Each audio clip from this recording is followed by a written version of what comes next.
Oh, we talking about Harvard today. It's a lot going on. We might be the only podcast not fully discussing Kevin. Uh, the beef with the comedians and Cat Williams and all that stuff. But before we get to that stuff, Harvard, what is going on the other side?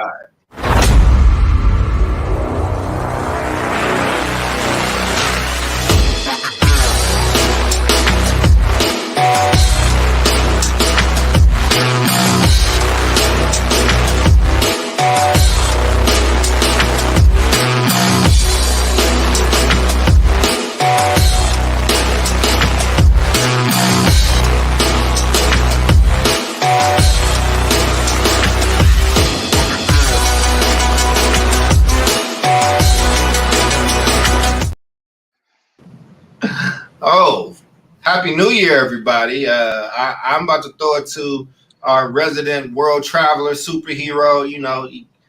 It's Clark Kent Superman days. I don't know where he's been, but our fearless leader today, our Harvard alum today. Oh, Uh, oh, his people. oh, Actually, let's just oh. make him a little bit bigger. What do This you mean by my people? this is you know what this is what I mean by your people. It's all you, buddy. What is going on? Oh, what up, y'all? What up? Welcome back. Happy New Year, everybody. Yo, man, 2024. It's been like 2 weeks and shit's already popping off. Look at David Castillo, the bearded knowledge, man. He can't contain all the things that have been happening.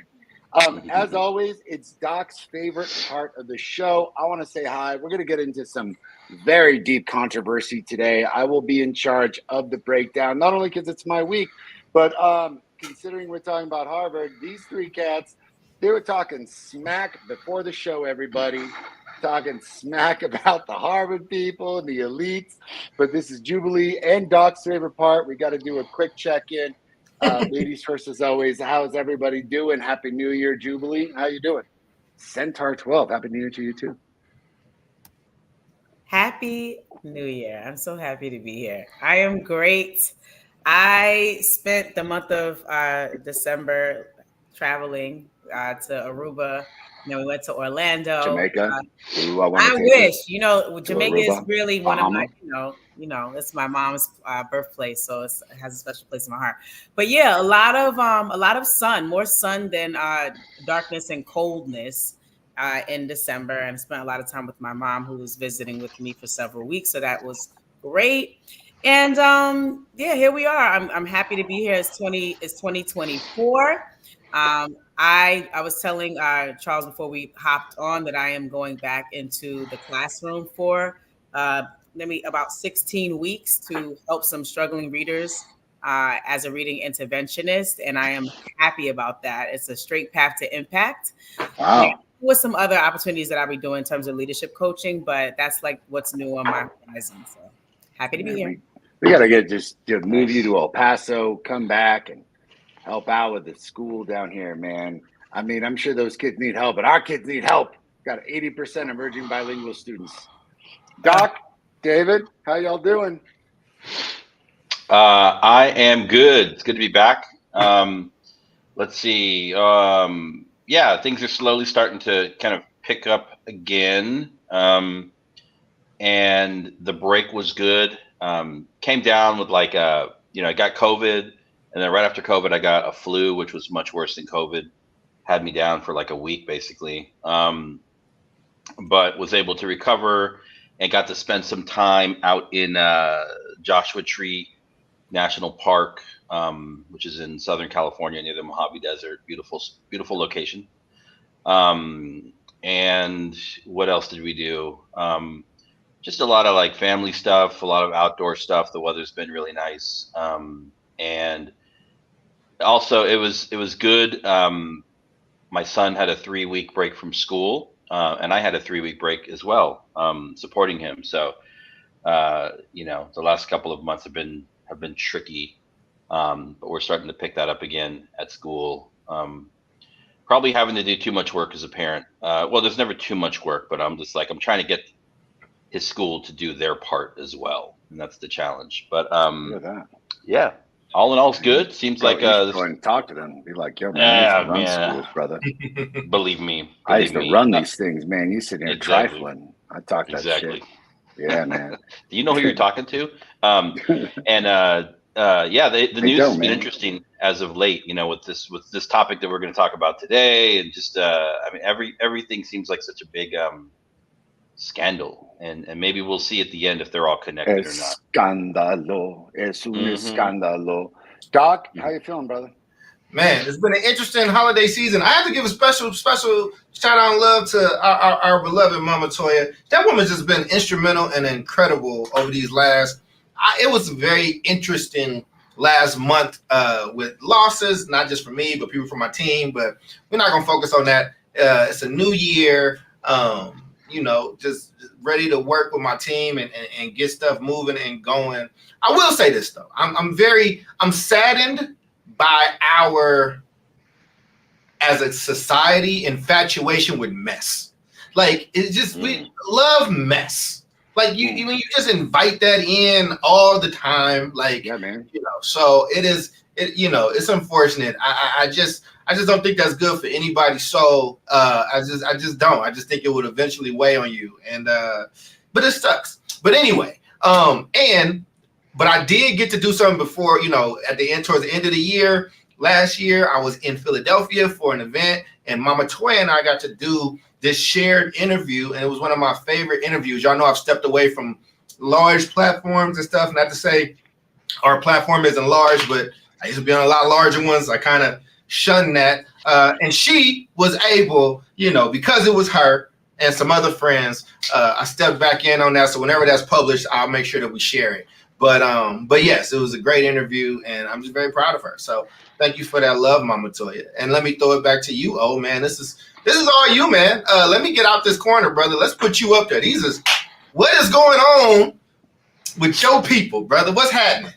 Man, I love the you people thing, man. Like when I went to college and I came from Texas and they had just elected George Bush Jr., who I did not like, who I did not elect, who I still don't like. Everyone's like, this is your people, man. You're from Texas. I was like, look, look. Hey, I'm from El Paso, man. Like the rest of Texas forgot that we were even here. I always make the joke that they think that we were seceded to Mexico 5 years ago. And then like, everyone would be like, ooh, you Harvard people. I'm like, hey, man, listen, I'm going to stick up for Harvard. I'm going to stick up for it.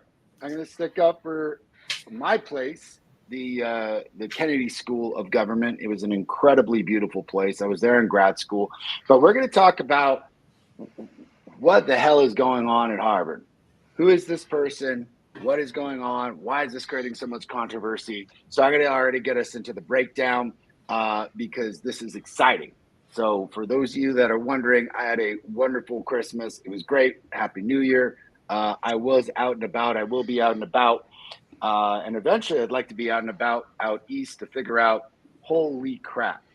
So, before I get into this, I want to just quickly break down a preface and say this entire issue is marred in incredible controversy, everybody. Like this is, as I started going down this rabbit hole, because on the surface, and I'll get into this, it looks like one thing. And as you keep spiraling down, holy crap. So what does that mean? First, what is happening? The president of Harvard University, her name was Claudine Gay, and her name is still Claudine Gay. She's just no longer the president of Harvard University, has resigned. And this is thrown into a massive kerfuffle because at the very, very basic end, and what people have read and seen, is that she resigned because supposedly there was some plagiarism going on way back about 27 years ago in her PhD dissertation that may or may not have been the most foolproof of assigning responsibilities and acknowledgments to some of her words. Now, people getting a little caught in arms about this plagiarism, but my breakdown is going to be a bit of a David Castillo breakdown because I've got a lot of stuff to get out to our audience to share. Why is this such a big deal? So first off, ladies and gentlemen, this has less to do with anti-plagiarism and a whole lot more to do with anti-Semitic protests, comments, and rhetoric going on at 3 specific universities. And I know that's a mouthful, so let me just say, students are talking a whole lot of anti-Jewish shit at 3 specific universities that were brought up in a congressional hearing. Now, preface, this kind of rhetoric from students, basically a lot of them throwing protests. This is after the attack on Israel that predicated in several thousands of deaths. Yeah. From what we've calculated, more deaths in this incident that happened to Israel than in 9/11, just to give a scale of how many deaths that occurred. And it has sparked a interesting sentiment on college campuses around the country, where their campus students are taking more of the side of the Palestinians than they are the Israelis, basically saying that if the Palestinians weren't so subjugated, things like this wouldn't happen. And it goes way deeper than that, but you're wondering, how the hell does this have anything to do with Harvard and these universities? Well, because a lot of student protests are happening. These protests are, in my opinion, getting a little out of hand. And what do I mean by that? I don't think students are fully informed on the difference between Palestine, the difference between Hamas. They're saying the phrase, as you will hear quite often, from the river to the sea, let Palestine be free, which, by the way, from the Jordan River to the Mediterranean Sea is all of Israel. So if you're saying that should be all of Palestine, are you calling for the extermination of the Jews? And this has been a situation where it's been happening on college campuses across the country. However, there were 3 universities that were picked on, if you will, when they were brought into a congressional hearing about anti-Semitic comments and anti-Semitic rhetoric. Those 3 universities, ladies and gentlemen: Harvard, which is my alma mater for grad school; the University of Pennsylvania, which is an Ivy League; and MIT, which is not considered as part of the Ivy League, but Ivy League-esque, meaning it's one of those elite universities. Why those 3? Because those 3 are elite and considered to be elite, meaning, let me rephrase that, considered to be elite, meaning they generate headlines, man. People know Harvard all the way and from Argentina to Tibet. It is a well-known university, as is MIT, as is the University of Pennsylvania.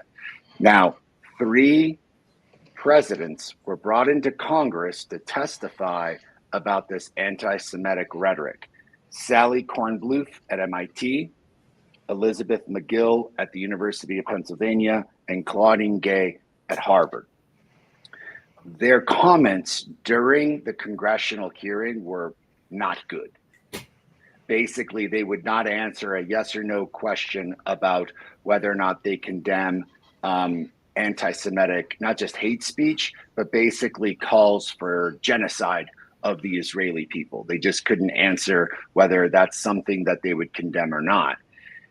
They, at the time, were basically saying, this is a free speech issue. We, as university presidents, shouldn't be intervening in the free speech. We should be responding to the First Amendment. But as we get a little bit deeper, it's hard to look at this and be like, so yes, free speech is an issue, but, and this is an educational show, many of you all may or may not know, I majored in political philosophy. I know a ton about the Constitution. If free speech is protected unless you're creating a clear and present danger to a group of people, meaning, best example is always, you can't yell fire inside of a theater. So if you're in a movie theater and you're like, fire, fire, fire, and like people are rushing out and people get injured and you're like, I've got freedom of speech, that's not protected. My favorite word, the F-bomb, also interestingly not protected. If some people consider a word or a statue, famously the Statue of David was considered to be obscene, that could not also, that's one of those things that are not protected under free speech. If you're creating a clear and imminent danger, basically calling for the genocide of a group of people, that could spark violence against Jewish students, that is something that is not protected in the First Amendment, and this is catching a ton of fire. So this is why Claudine Gay and these other two university presidents are in the headlines right now. This has everything to do with this congressional hearing, but then all of a sudden, this whole thing about her plagiarizing and her dissertation came into the play. So that is where I want to leave it. These are the facts that stand, ladies and gentlemen, and we've got a lot to talk about. So one of our first questions is, what are the core issues surrounding the controversy at Harvard and her resignation? And I will just open it up and say, I think that on the surface, this plagiarism issue is something that people are talking about, but as it's just discussed, there's a whole lot of other issues. So I just want to get the group to be like, all right, where do you all stand? And how do you all feel about this whole Claudine Gay thing? Well, you know, I always got a song that goes, money, money, money, money, money. Because that's, to me, all Oh, this. man, I heard that song in New Jack City. It's a good ass song. That's it. A lot I older feel than like that I don't movie. have that much to say on this topic. It's a teachable and unfortunate moment, and it goes back to money. This is how our country is run. It doesn't run. America does not run on Duncan. It runs on wealth, and the people who have the wealth. There's some context here, Julie. So what do you mean? Like our audience is hearing plagiarism and anti-Semitic rhetoric. Where's money coming from? I don't think that her having to resign or being pushed out has anything to do with either of those things. And I think with again, like to maybe Charles and I have spoken about this before, but we always talk about, oh yeah, you did say that, Charles, like us loving mess, our country loving mess, right? And like you take a sound bite, and then people take that sound bite and make a bunch of decisions based on the sound bite without the context, right? And so now Claudine Gay is in a place where she's writing her own narrative and she's trying to explain like what happened or what have you.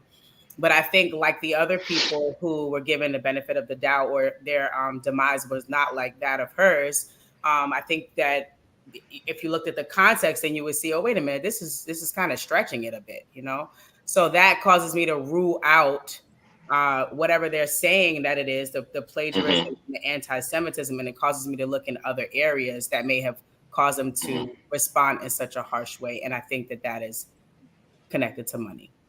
Yep. And I want to dive a little bit into this. Before we move on, I do want to talk about the nature of the so-called plagiarism, right? So this is because this is how it was framed, right? She's the president of a prestigious academic institution, and when you have your top leadership that are being accused of things like plagiarism, right? That kind of cuts through a number of different layers. However, when we look at really what happened, it's a 1997 dissertation, right? Her doctoral dissertation. And the Harvard Corporation conducted its own independent review when all of this came out. And what they found was that there were essentially, there was language that was duplicated and not correctly cited, right? And Harvard Corporation also found that whatever they want to call it, they're not calling it plagiarism. They're saying it doesn't even rise to the level of research misconduct, and they were not deemed intentional or reckless. Gay submitted corrections to her dissertation, these things generally happen. So I think we have to talk about the technicalities of the plagiarism. It sounds like some of the language that was duplicated in her dissertation actually came from her advisor. So when you're going through a doctoral process, you have an advisor, you are the advisee. And it sounds like there was some documentation or citation work that just didn't happen, and it's since been cleared up. So to ask the question, like, was it real authentic plagiarism? I think you would have to say no, right? Was it possibly sloppy? Yes, right. So then that takes us back to like, well, then really what's happening here? What Jubilee is alluding to. Something that happened in between this hearing and now, like the next thing that happened after the hearing was the anti-woke machine went into basically look her up, look up her background, research everything about her, see if they could find anything on her, and they found something, right? People that are from 30 years ago, dude.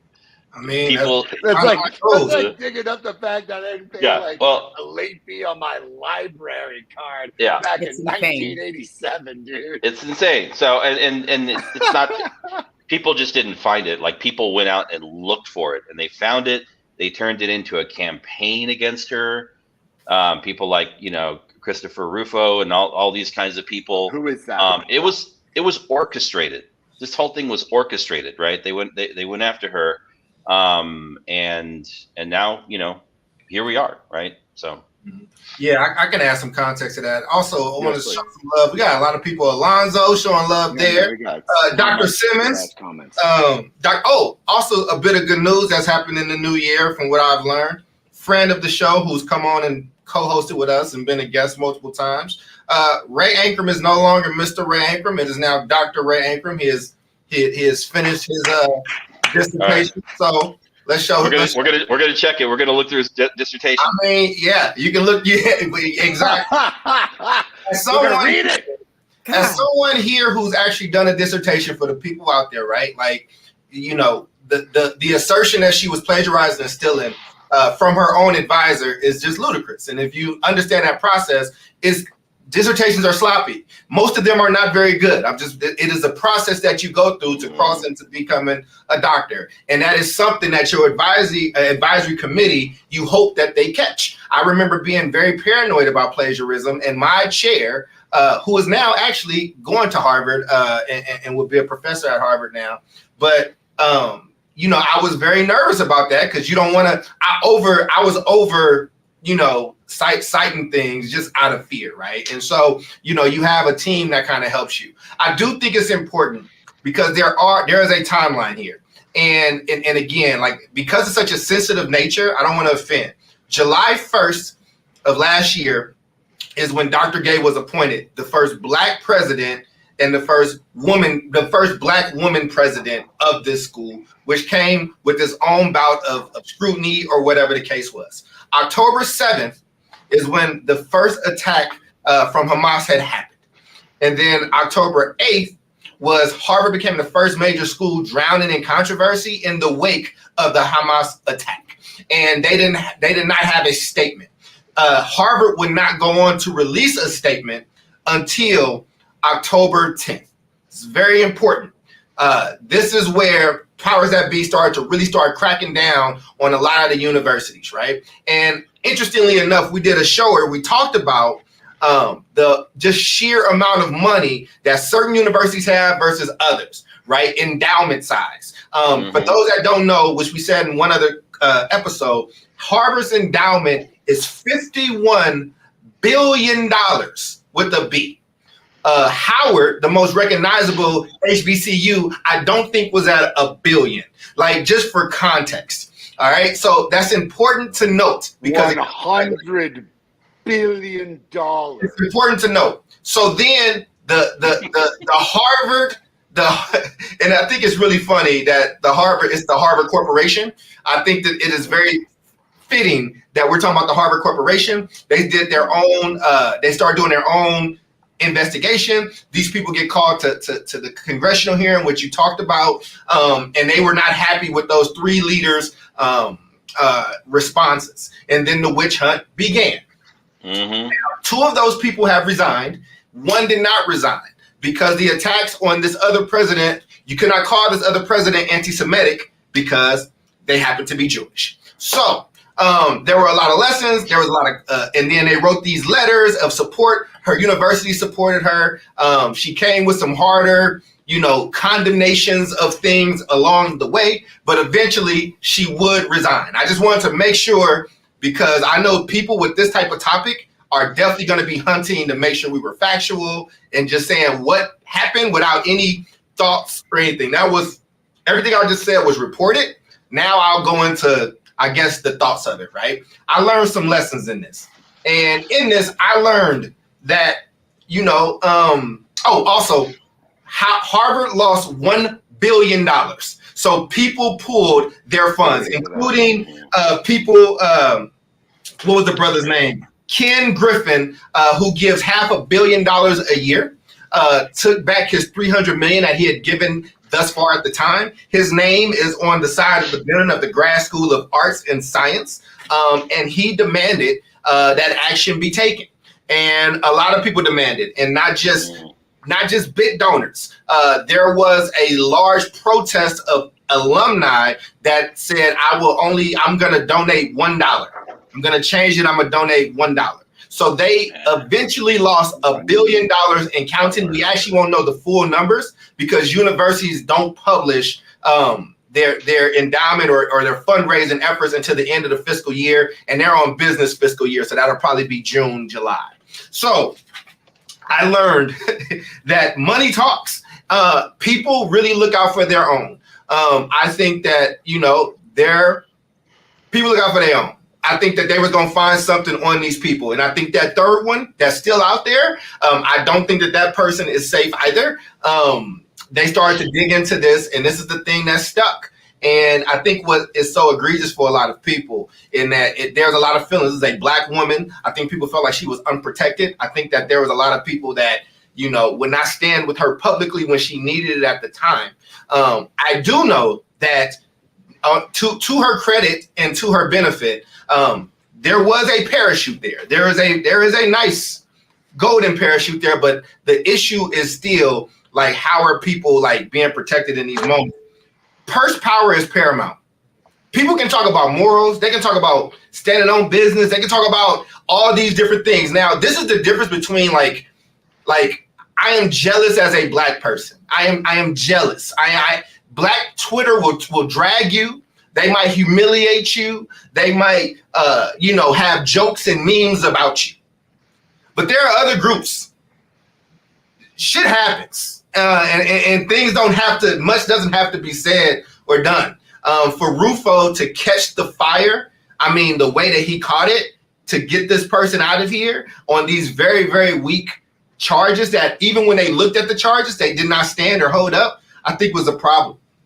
And David, can you handle the comments for me while I'm giving this last little point? And then I would say the last thing that I learned out of this and that everybody should learn is that powerful people focus more on impact rather than intention or how the game is played. Jay-Z said it better. Moral victories are for minor league coaches. What that means is, people, is that there are people that don't care how it gets done. They don't care what has to happen for it to get done. Mm-hmm. If you can't get her on the anti-Semitism, get her on the plagiarism. If you didn't get her on that, get her on something else. It is the same play that I think that very, very conservative Republicans are planning to run in the next election. I don't think this is why they don't care what Trump's background is. It does not matter, these criminal things. They want to win. And I think that there are some groups that want to win a certain type of way, but they feel better about the process and the morality and how they play the game. And I think that there are some groups, not groups, but they're just individuals. And I'm not characterizing anybody. I'm just pointing out, like, there are people that run this world, that run this country, that say, we're going to win by any means necessary. And they mean it. And they absolutely mean it. And so I think there's been a lot that's happened here. I have different thoughts. Just that side I think is complicated and nuanced. I also don't really care about the Ivy League. The Black people that I know, the Black people that I love, Miss Helen, my aunt, the people that feed me, that take care of me, have no idea what is happening or going on at Harvard, and they never will care. And guess what? Harvard doesn't really care too much about them. And I think that also, this woman was wronged, and it was terrible what had happened. It was racist, and it was targeted. And I want to name that. And she's also about to get $800,000 as she goes home. And I also think that if Dr. Gay, and I will ride for her however you all need me to. And I know that Dr. Gay can go to almost any HBCU right now and step in, and they will make room for her as either president or whatever she wants to kind of step in. And I think it draws a larger question. Should we keep putting our eggs into these elite baskets? By the way, a third of Harvard's funding, when it was started, there's a report that we can post, is off of slave labor. A third of it. Three of the five initial larger donors that's helped start Harvard made most of their money in the slave trade actively. So if you are as outraged about a misplagiarized citation, then I would like to see that same energy for something that was built on those backs. But then it draws a larger question. Should the best of our talent be going to these elite places, or should we go to places that were built to be a safe haven for us, and what that means? And what does it mean when you don't show up to that place until the elite reminds you that you Black? Those are my thoughts, and I'm going to shut the hell up for the rest of this time. Like, first, you ain't going to shut the hell up for the rest I of am. Like, I you're Dr. am. Charles Cole, man. Damn it, I am. Dog, man, it's going to be good as hell. I'm about to mute myself right now. I'm shutting up. You ain't going to jump off the soapbox. No, man. I will say this, but that was incredible. And by the way, that should be a show. Like, we need to talk about the lift on affirmative action and college admissions. Charles, I think you posed one hell of a question that I need to write down is, should our talent be going to these places that don't care for us and maybe tokenize us a great deal, or should our talents be used elsewhere? I just want to make a note of that because I think that's a dope ass show, and I think I'm going to write it down right now. Because that coincides so much with students right now going through the college process and deliberating about, is race something that I should be worried about? Is something that is a grace and something that is a point of pride?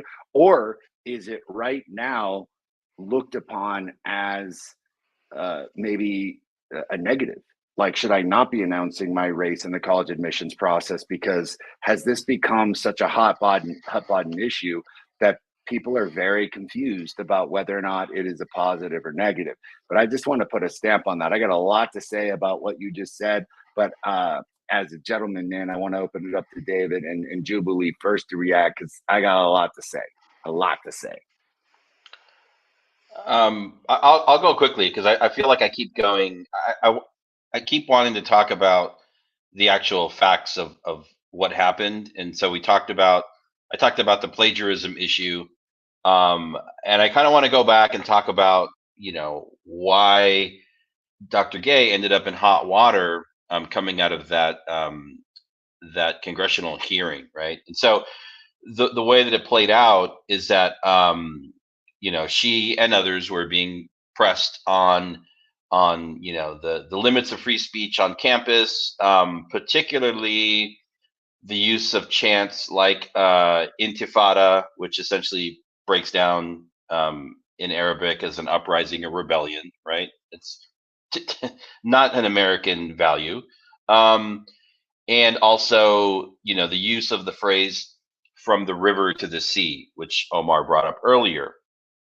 And I think maybe some words were left out, which Dr. Gay then corrected a couple of days later. But at that point, the ship had sailed, the machine was in motion.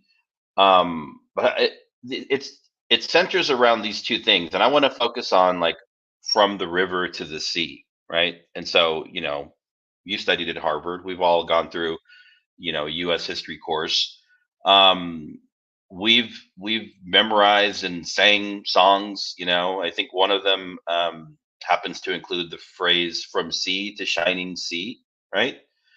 There's also this American concept or idea of manifest destiny, right? An angel guiding, the early Americans on their westward adventures and journeys through lands, keep in mind, that were already occupied by Native American peoples, right?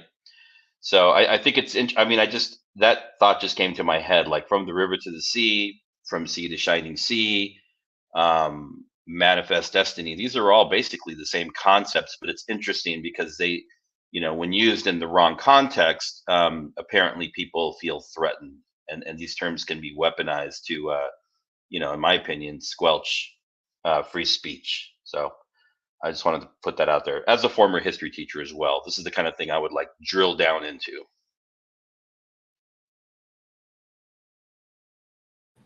Yeah, man, I got a lot. Go ahead, I got brother. a lot to talk about that shit, man. Like, you want to talk about James K. Polk and Manifest Destiny, but here's where, like, I mean, David's so damn smart, man. Just to put a little bit of context, when James K. Polk, who was our 11th president, basically was like, we want to live from the Atlantic Ocean to the Pacific Ocean. It's our manifest destiny to own all this land. That came at a genocide. That was the genocide of the Native Americans. That was the absolute dissolution. So when we talk about this river to the sea chime, if you know your history, David just said it so astutely, you're basically calling for the genocide of Israelis, whether you know it or not. And this is the biggest problem I have, because I'm listening to these kids scream this shit. And I remember being a college kid, and I mean, like, yo, aren't you at a good college? Like, aren't you in college to begin with? Like, shouldn't you, regardless of whether or not you're at like Bunker Hill Community or Harvard, be asking, hey, what does this mean when I keep screaming from the river to the sea? And shouldn't I know that we're calling for like genocide? Now, Talk said a bunch of stuff. I want to kind of get back into this and provide even a bit more context. And I really do want to answer this question about should we be at elite universities and so forth.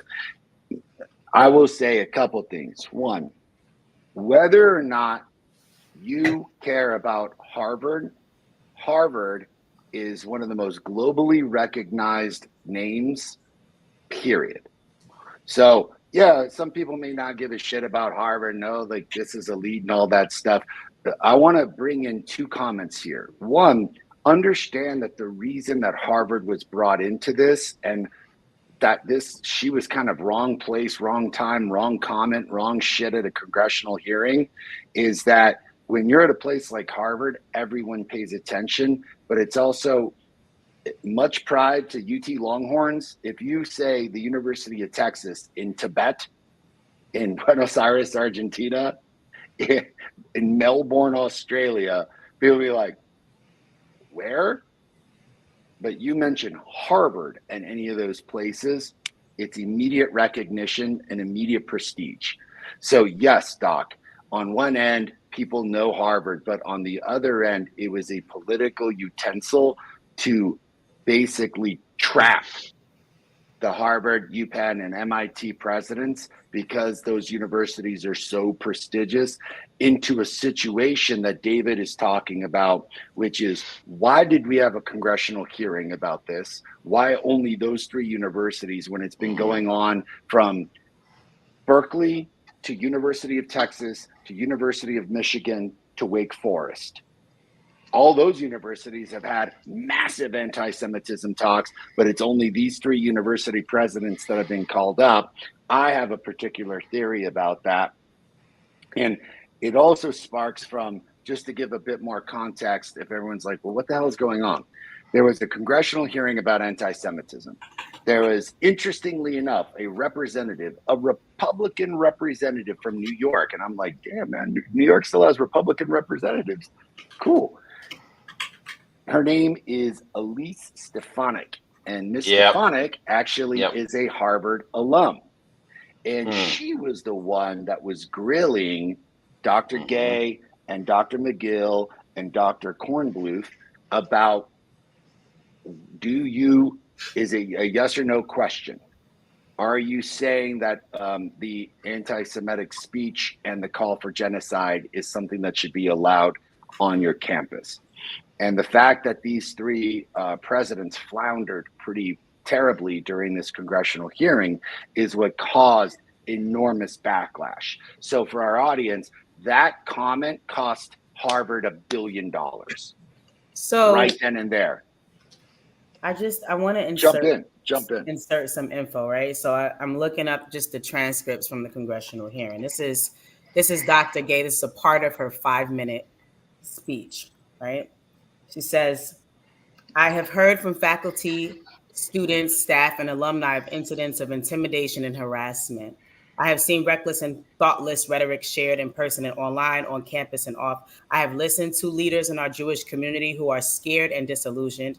At the same time, I know members of Harvard's Muslim and Arab communities are also hurting. During these past months, the world, our nation, and our campuses have also seen a rise of incidents of Islamophobia. During these difficult days, I have felt the bonds of our community strain. In response, I have sought to confront hate while preserving free expression. This is difficult work, and I know that I have not always gotten it right. The free exchange of ideas is the foundation upon which Harvard is built, and safety and well-being are the prerequisites of engagement in our community. Without both these things, our teaching and research mission flounder, I guess it's supposed to say, right? And then the last piece she says is anti-Semitism is a symptom of ignorance, and the cure for ignorance is knowledge. Harvard must model what it means to preserve free expression while combating prejudice and preserving the security of our community. We are undertaking that hard, long-term work with the attention and intensity it requires. And then she thanks the committee for their time. It doesn't sound like she floundered at all. Right. And they were not happy with the vigor that they thought that she should have came harder. And like I read it how you read it, Jubilee. I listened to it. I get that she was supposed to. I think she was trying to be measured and kind of say, I'm trying to protect all of the people. But I also want to just add before you go there, I'm going to add this. Like there's a shift, and it said this is from Politico. It's a study out of Winnipeg, but it said there's a shift largely driven by respondents under 35 years old who overwhelmingly say they disapprove of Israel's response to October 7th Hamas attack, 66%, and they have greater sympathy for Palestinians in the conflict than Israelis, right? Like there's a generational divide, and they cut it at the 35-year mark, right? You have Harvard students, these very smart young people that have been, that are told about free speech and things like that. And again, I'm not defending anybody or whatever the case is, but I can absolutely understand if you are a president of a university, how you're trying to go about handling something, and when your school is having like this kind of issue. And I would also want to say, nooses have been found at a lot of these universities as well. A lot of these things have happened. I don't know if, and there may have been one, so forgive me if I've misspoken, but I know for sure that has not been as widely publicized. Or congressional hearing in the same type of way. And I also know that there's been genocide happening since I was a child that still happened today on the continent of Africa, right? Like, again, I'm not trying to turn it. This is not, and again, this is a tough topic to converse about. You know what I mean? That's why we're talking about it, man. I don't want anyone necessarily offended. I'm not like, Hamas, from what I understand, is just a terrible, terrible organization and group. There are innocent people that are Jewish, and there are innocent Palestinians, and there is a lot of death that is happening in very, very, very gruesome ways. I'm not surprised that these young people and these students are taking up the kind of way they're taking up. And again, as David just went through, I don't think most people know that saying. I think people are chanting something without understanding the overtones of what that necessarily is until somebody tells them, because when were they going to learn that? Did they learn that in grade school? Did they learn that in middle school? Did they learn that in high school? Like, I didn't get that type of education. I'm sitting here with 3 degrees, right? And also I went to a PWI myself, so I want to be fair. And I'm not saying that people shouldn't go there. I think the same way on Black Twitter right now, when Jonathan Majors is now with Megan Good and they saw him running from his white girlfriend, they saying, well, don't come to a Black woman now that things are tough or this, that, and the third. To be honest with y'all, I don't care who you date. I don't care what race they are, any of that stuff. I think that some people are going to have similar sentiment to Dr. Gay saying, if she does go to a HBCU now, like we wasn't good enough for you at this time. Like, why would we be good enough for you now? And I would think that would be unfair and unruly. And I think all this is unwieldy. All this is mess, like I started out saying. And I hope and pray that she actually ends up at an incredible HBCU institution and makes it better if that's what she chooses. And if she all right, cool. I just want to make sure, I just make sure I say those things because I'll get drugged. I want to agree and disagree. So like, and let me come around to this because I think that President Gay was specifically targeted, and I'll get to that because this was David's comment. A couple things. Omar, you brought me and Jubilee together today, brother. It's a beautiful thing. Good. We have never. Oddly, I love that y'all are together because I'm actually gonna, for once, man, disagree. She fucked up. She floundered. That comment. Hear me out. Then go ahead. Hear me out. What do I mean by that? All right. What I mean by that is that she gave one of the most eloquent ways of discussing how to handle First Amendment rights and freedom of speech for her university students in a way that I found unbelievably commendable. As a woman, as a person who is leading Harvard, when you're in a congressional hearing and you know that you're getting targeted, which I don't think she fully knew how targeted she was being by the right.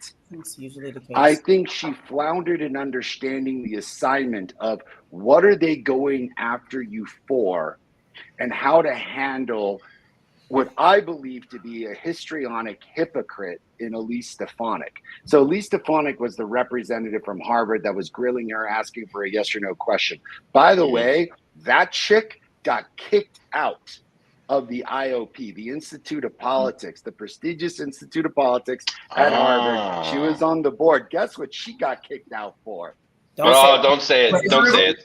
Don't say it. Oh, yeah, you know exactly what she got kicked out for.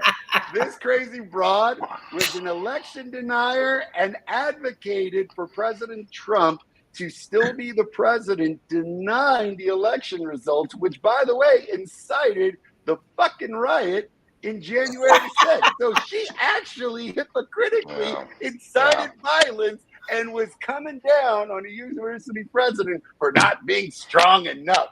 I mean, the hypocrisy is unimaginable. So don't get me wrong here. I'm not saying she floundered because she fucked up entirely. I'm saying, damn, she was set up. Mm-hmm. She didn't understand how much this woman was coming after her. A hard right person, which, by the way, let me get to my point, and then David, please chime in, because this is what David's been alluding to this whole time. What the Republican right has been trying to do from this congressional hearing with her resignation is trying to, during an election year, it's 2024, remove the stigma of the right being the anti-Semitic group. Because yes, the Republican right is anti-Semitic, and anti-Semitic sentiment has increased exponentially from Republicans, from the right, for years now, but particularly recently. And what they're saying is it's an election year. We got the stink of anti-Semitism on us. Look at us. Let's push the blame to not only elite universities, but the liberal left. Let them be the anti-Semitic ones. And I think this is something that Dr. Gay did not fully understand when she was making these comments in Congress, is that, girl, you're being targeted. You're being targeted to be the blame for anti-Semitic rhetoric in the United States. And you're getting set up to be basically the scapegoat for all of this anti-Semitic rhetoric. So that stink is no longer with Republicans, but on Democrats. And that's some shit. And that's my take on it. What would have been, so how would her 5 minutes have been different if she was aware of these things that you're saying? Because like, it sounds like they wanted her to play ball and say everything about, protecting Jewish people and Jewish lives and totally ignoring the other side of the conflict. Like, is that what you're saying? Like, is that what they would have wanted her to present? Because I think no, Jubilee. Instead of like what was wanted to be set up, I think she was set up on purpose. I think that her answer needed to be very carefully calculated. It's why the president of, I believe, is it MIT? I think it was UPenn. UPenn. She eventually got, by the way, the president of UPenn also was forced to resign. Yeah, she was gone. They got those two. Yeah. And by the way, the president of UPenn came out with a huge apology video that she recorded herself after the congressional hearing to be like, this is how I feel about this. This is what I should have said, because I think she kind of caught wind of like, what should I have said? Look, if I was in that congressional hearing, I would have floundered and I would have fucked up too. I would have been set up and I wouldn't have seen it coming. So I don't blame Dr. Gay at all. I am just simply saying, damn, dude, like this woman was set up. I wish she had seen what was coming. In retrospect, Jubilee, what I would have said was something to the tune of like, as a university president, the First Amendment right for people to come out and be able to say what they want to say, no matter how hateful or how difficult, is something that I have to deal with, especially as a Black woman. I have to allow students to talk about anti-Black sentiment left and right. Now, however, if you're calling for the genocide and something that is going to invoke violence, as I said on this show, that is not protected by the First Amendment, I do condemn that. And I am absolutely saying that, yes, Harvard University is taking a firm stance against anti-Semitic rhetoric that could cause violence that is not protected in the First Amendment. Now, what they wanted her to do, but they wanted her to expel every single one of those students that had anything to do in those groups that signed on to those letters. They wanted something that was they wanted something very extreme that I think that would have put her, like, they wanted a very clear, you know, act of power. I mean, I think she could have easily. I mean, so I don't even think it's not even her, right? So she's the president of Harvard. And what's the name of the firm? They have a communications firm that they partner with, Risa Heller Communications. They pay these people millions of dollars, right? She's not like showing up to the hearing in her Tesla in the morning, writing out her script. Like, this is something that is handed to her. It probably goes back and forth. They're paying millions of dollars to a communications firm. It's the role of the communications firm to kind of like test out this language. And I think if they could have simply added one or two sentences to her commentary, you know, about, you know, maybe saying something like it's not acceptable for any group to feel targeted on this campus of university. She went back and cleaned it up. 2 days later, it was too late. So I think, you know, being, you know, you're the president of a university. It's Harvard. It's a big job. It's a high pressure job. You know, even as the principal of a school, like, your words matter, right? You're the president of Harvard. Your words really matter. So I don't even know if it's like on her to you know, say like she screwed up. I think you know, they're paying millions of dollars to a communications firm to help them, you know, manage their communications. And I think I don't disagree, but being a lifelong Democrat, I'm like, damn, one thing that the Democrats can't get a hold of is good ass communication. I'm telling you, man. But I don't know if there was anything that she could have said if she did not go super Saiyan and scorch that earth and just really be like, this is where we're at. And I think people said, we need to remind you, like $1 billion evaporated into thin air. Like, again, the first thing that I said, there are two things to take away from this: that powerful people focus on the impact rather than the intent. So regardless, you're going to do what the hell we need you to do, or you're going to be gone. Like, it just is what it is. The same way that when Roger Goodell didn't like the coach for the Raiders, and they did all this probing, he the only one who has some racist stuff in his email, and then the probe stopped, right? Like, powerful people get results and powerful purse strings. The second thing is, I do think that she knew she was being set up because she's a Black person. She is a powerful, successful Black person. She is a powerful, successful Black person with a white husband. She is somebody that, listen, man, I feel like I'm being set up all the time. Like, you know what I'm saying? Like, there's another Jay-Z song. Still, I'm not gonna say it here. Like, again, like you can be a Black person in the Benz, but you still in a coupe. So like again, man, they will remind you when you step out of this line. And again, when you play games when you are in the mainstream and what is considered to be one of the most powerful institutions in the world, you are on their turf. And you can think you safe. You can think that you can say what you want. You can think that you can do your job. But damn it, you are tethered to certain things. And I'm glad that she at least is getting her money, because I think they could have dug that knife in more. And so, again, these are hard conversations to have and things, and there are things that we probably can't talk about on this thing and on this show. And what I mean by that is there are questions, there are things that my grandmama told me. Like, there are things that I've learned by being a young Black man growing up in the places that I've grown up in. And when I get pulled over, I got to take my keys out and put them on the dashboard and show my hands. And other people don't know that life. Well, guess what? Like, you can get railroaded a little bit easier. You can think that you a person. You can think that they rock with you. And I think that's where I asked the larger question. I don't know how I feel on the HBCU thing, because I lived in Oakland. It was very difficult for me to get there. So I went to a state school. But would she have been more protected if they would have called in an HBCU and this would have happened? And how would that have gone down? I don't know, right? But I think it's something that we have to start thinking about, because this is a reminder. If you are Black, this is a reminder that no matter how far you think you've come and how much you think you made it, I got that line on you, and I will yank that thing back and I'll take it all away. As Cat Williams said, like, they showed me that you can be Kang the Conqueror, and in 2 weekends, your ass can be in the unemployment line. And I think Black or Latino. And brown. And I think that there's other groups too. I'm not trying to exclude anybody. But I think that as a Black person, I've seen 2 examples happening simultaneously where 2 people have gotten railroaded. I also saw a man running from a woman down the street. Away from her, and if you flip that around, his ass would have been under the jail. So again, not to get emotional, not to make it super Black racial, I think this is one of the best shows we've ever had, to be quite honest with you.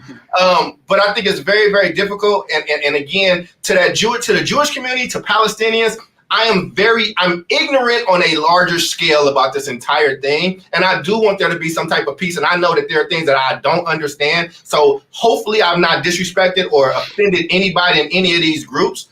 But as a Black person, I'm watching this, and it is fucking with me deeply as a Black person. And I don't even rock with Dr. Gay like that, aside from this issue that's happening, because I want to go back to not caring about Harvard. One quick interjection, then we got to go do this. I know.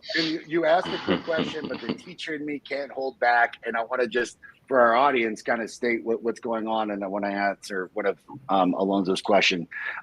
Hamas was a political organization that got started, I believe, in 1996. Maybe it was 93, but I think it was 1996. They were a political organization that were actually pretty midline and were advocating for a peaceful solution, even talks about the 2-state solution. That has gone completely awry now. They are a far right-wing, radical terrorist organization now, under the guise of a political party that is essentially, calling for like extermination.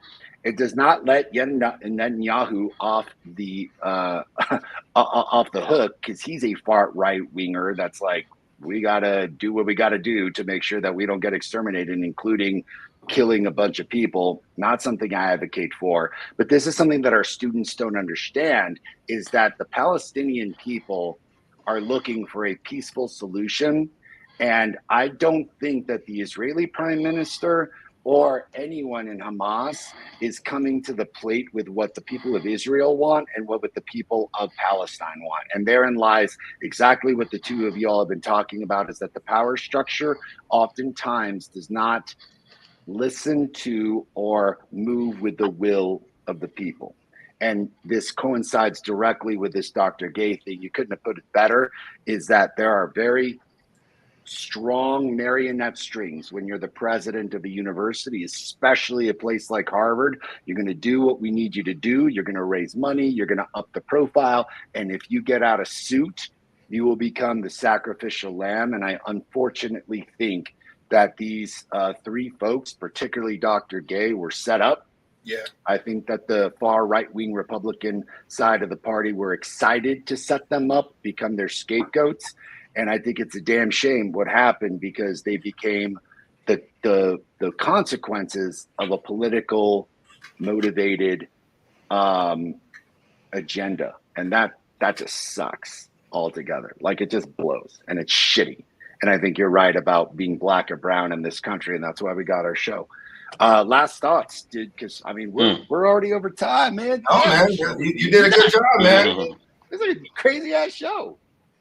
I'll go first. I was had a conversation with Charles the other day. We were just kind of, just having a conversation, and towards the end of it, I had this moment where I told him, I said, well, I think a lot of us know who our Jewish friends are now, right? Because we've seen a lot of people that we interact with, that we work with, like social media, have been very vocal about what's happening in the Middle East, right? Some people that I didn't know were Jewish, and some people I didn't know, were so passionate about what's happening over there. So I think that's good. I think the other piece I wanted, so this is about so many different things. It's not about plagiarism. It's about racism in the United States of America. And it's about racism in the Middle East as well, right? So I want to bring some data forward for you all to consider, because this whole conflict over there has me sick to my stomach, and I just don't know what I can do about it, except talk about it on the show. To date, there have been 23,000 casualties on the Palestinian side, right? Somewhere about 8,000 or 9,000 of those being children, right? To date, there have been about 1,100 casualties on the Israeli side. So what we saw as an initial surprise attack, from Hamas, which was totally uncalled for and unjustified, has been, we've seen this out of magnitude response, right? Which continues today, right? So when we get to this point in time, if we're actually going to have an authentic conversation about Jewish people feeling safe, and about, Palestinian people being safe, and people being able to vocally advocate for the freedom and emancipation of the Palestinian people, we actually have to look at what's going on there. And again, 23,000 people in Gaza have been killed since the start of this conflict, versus 1,200 on the Israeli side, right? That's some bullshit. And so, and everything else just gets kind of caught up in it. And there's a casualty here. Dr. Gay is a casualty of this whole thing, right? But that's kind of where my head is thinking about this general topic. So, yeah, man, I would just say, Dan, I think y'all did an incredible job with today's show. And again, I understand, man. I get, to my Jewish friends and Jewish people here, man, I understand. I pray for you peace. I get it. And to Palestinian folks, again, I'm ignorant to it to a certain degree. I hear things and whatnot. But I know people on both sides of that thing is hurting. There's a lot of deep rooted beliefs there. So, that's a lot of deaths. That's a lot of casualties. And I'm really sorry to hear that. Darfur is still in the middle of its own genocide. It's not over. Actually, the whole South Sudan is still immersed in very, very, very raging civil war. Myanmar is enraged right now in civil war. If are we as a people, and I'm not talking even the Jewish or Palestinian people, because they are in check with themselves and but for the rest of the folks that are now caring about genocide and things like this, some simple Google searches. And a lot of those genocides are happening on the continent of Africa with people that look like me. So when you see that and you hear that, all this stuff becomes a little bit tougher. I'm glad that Dr. Gay is still gonna get paid. I'm glad that she's gonna be okay. And I get that. But I do think that it's allowed us to have a larger set of conversations. So thank y'all for just the discourse and being able to talk this out. And hopefully we become less obsessed with mess in 2024, although I don't think that's going to happen. Jubilee? Also, oh, wow. What a way to start the year. yeah, hell yeah, man. Coming out hard. Just a couple of thoughts back to my first point about money.